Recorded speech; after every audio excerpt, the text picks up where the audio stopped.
এক লহমায় প্রায় 26,000 শিক্ষক ও শিক্ষাকর্মীর চাকরি বাতিল। মুষ্টিমেয় কয়েকজনের দুর্নীতির কারণে পায়ের তলার মাটি সরে গেল এত সংখ্যক মানুষের। 26,000 মানুষের মাথায় যেন বাজ ভেঙে পড়েছে। দুর্নীতির অভিযোগে শিক্ষক নিয়োগ মামলায় SSC recruitment scam.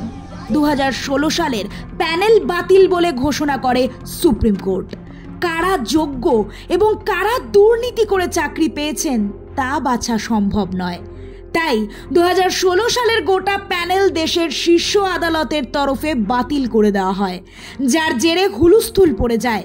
Supreme court যখন 2016 সালের শিক্ষক নিয়োগের প্যানেল বাতিল করে, তার জেরে রাজ্য জুড়ে কার্যত হাহাকার পড়ে যায়।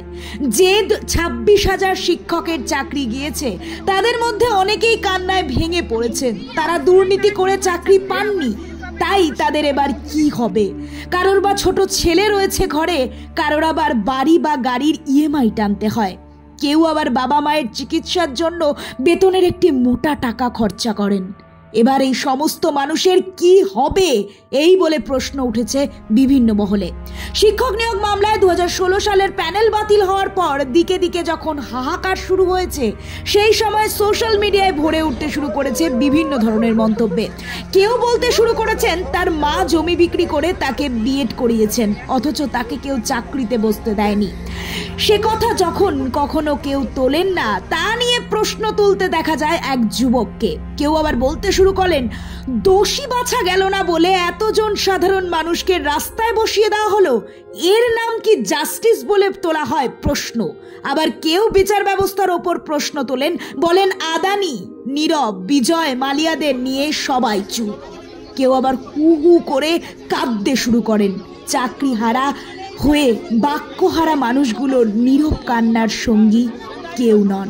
কেউ আর বলতে শুরু করেন, চাল থেকে কাকর বাছা গেল না, তাই পুরো বাতিলটাই করতে হলো।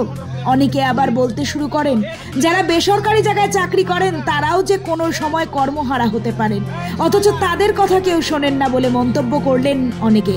সবকিছু মিলিয়ে সুপ্রিম কোর্টে 2016 সালের প্যানেল বাতিল করতেই তা নিয়ে গোটা রাজ্য জুড়ে চর্চা আর তরজা শুরু হয়ে যায়।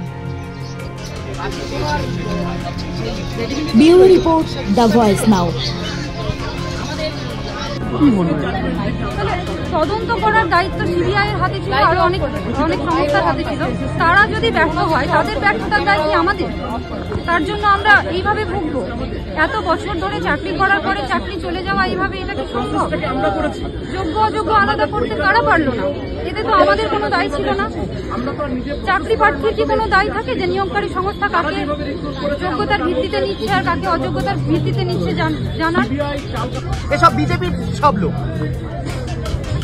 আমাদেরকে বলি দিয়ে আমাদের লাশের ওপরে এই রাজ্যের পালাবদল চাইছে। আবার প্রায় 3টে টার্মে টেনিওরে তৃণমূল কংগ্রেস ক্ষমতায় আছে, তাদেরকে সরিয়ে একটা নতুন রাজনৈতিক দল আবার ক্ষমতা পেতে চাইছে।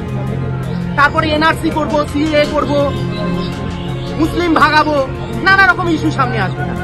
মোট কথা, সিঙ্গুর নন্দীগ্রাম কাণ্ডকে হাতিয়ার করে যেমন তৃণমূল কংগ্রেস রাজ্যে ক্ষমতায় এসছে, আমাদের লাশের ওপর, আমাদের এই চাকরিকে আমাদের ওপর বিজেপি রাজ্যে ক্ষমতায় আসতে চাইছে।